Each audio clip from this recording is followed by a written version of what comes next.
Kalian saling mengenal. Bab 479.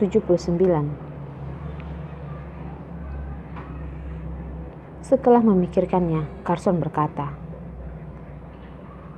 "Apakah ada misteri atau tidak? Aku akan membiarkan seseorang memeriksanya. Jangan ikut campur. Kamu pergi dan lihatlah bekas luka pada Epa. Setelah melihatnya, kamu baru bisa memberitahuku untuk berhenti mencampuri urusanmu. Dan kemudian aku tidak akan meninggalkan semua itu sama sekali." Darwin berkata dengan marah. "Epa adalah anak yang dibesarkan oleh keluarga Tanjaya kita. Siapakah di antara kita yang tidak memegangnya di tangan kita dan menyakiti hati kita?"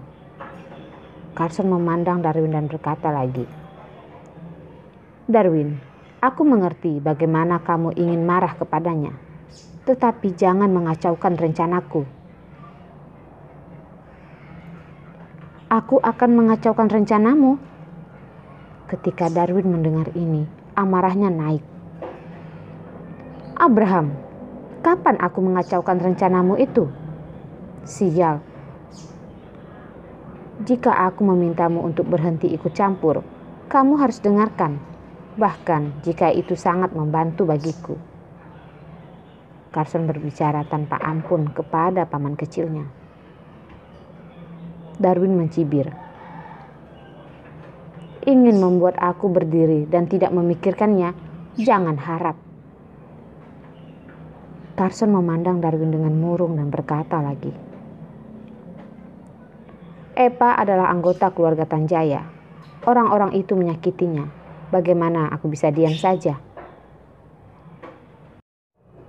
Tiba-tiba, Darwin mempercepat kecepatan mobilnya, lalu menginjak rem. Dia menepi dan memandang Carson. "Siapa pria misterius itu? Epa dan kamu harusnya tahu. Dan kamu berdua membuat keputusan yang sama, berusaha untuk tidak mengungkapkan identitas pria misterius itu, mencoba melindunginya." Pada saat ini, Darwin sudah berbicara dengan sangat jelas, sehingga Carson hanya terdiam. Darwin berkata lagi, "Jika kamu tidak ingin menyembunyikan identitas orang misterius itu, menurut temperamen Epa, dia tidak akan dapat mengungkapkan tentang penculiknya. Jika kamu tidak ingin menyembunyikan identitas pria misterius itu, kamu tidak akan memiliki wewenang untuk mencegah orangku untuk mengejar pembunuh itu."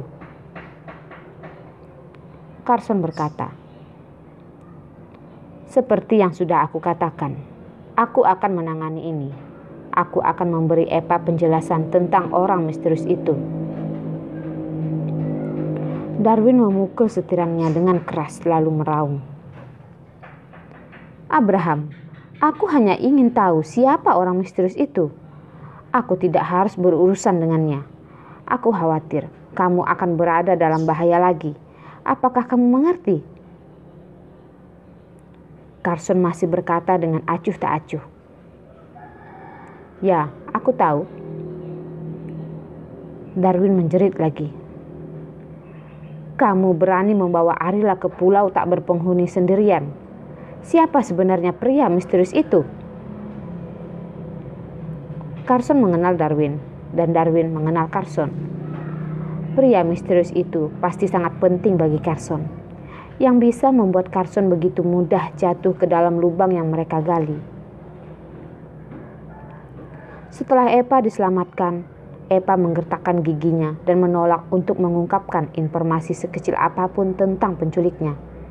Ketika Darwin memperhatikannya bahwa ada sesuatu yang salah dengan masalah ini,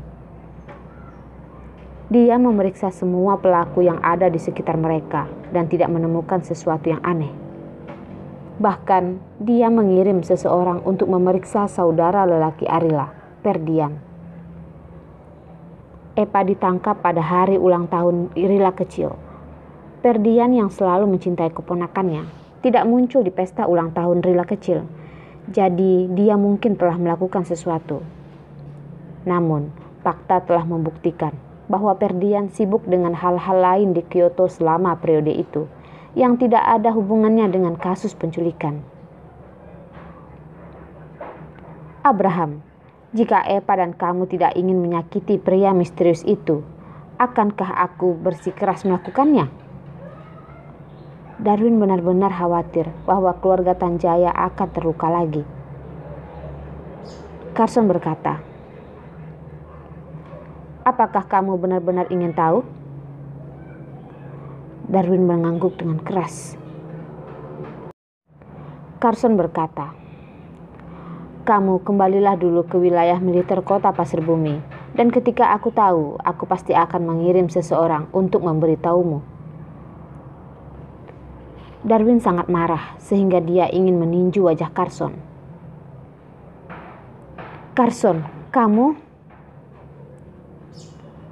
Pertama kali dia menghubungi Henry, dia berkata, "Atur ulang informasi dari pria misterius itu sebelumnya. Temukan petunjuk baru dan temukan orang-orang untukku." Setengah jam kemudian, Carson tiba di kantor pusat grup Essex. "Direktur Carson." Pada saat ini, itu adalah puncak jam sibuk semua orang.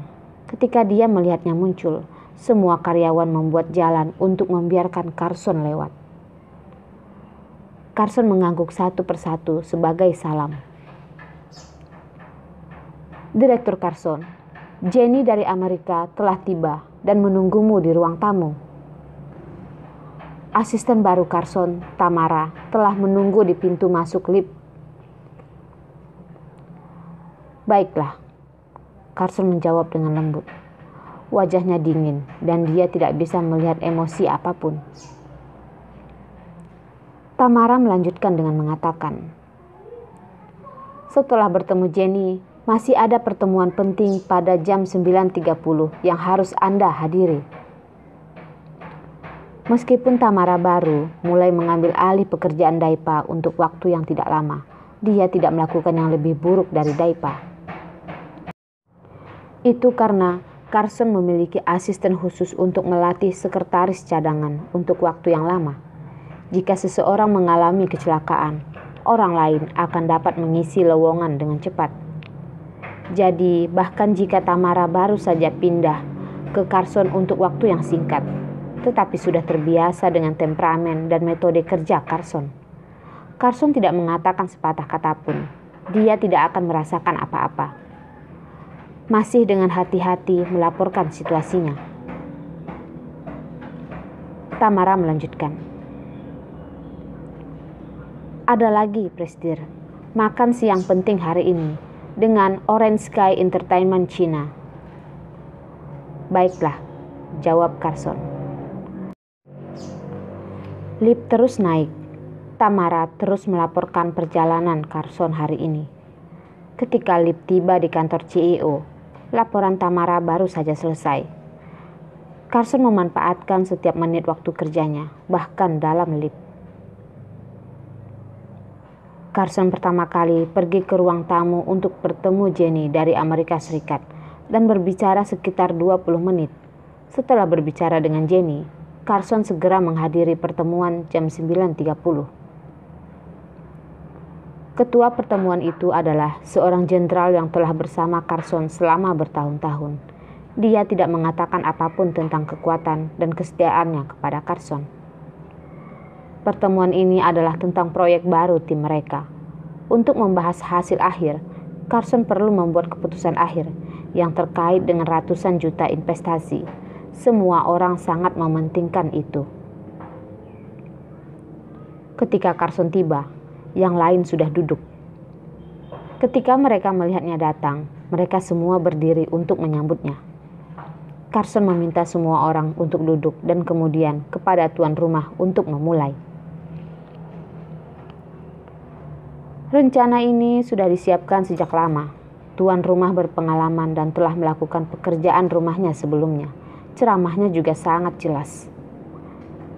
Tetapi tepat ketika pembawa acara berbicara dengan sangat hati-hati dan semua orang sangat fokus, sebuah lagu anak-anak tiba-tiba terdengar di ruang konferensi.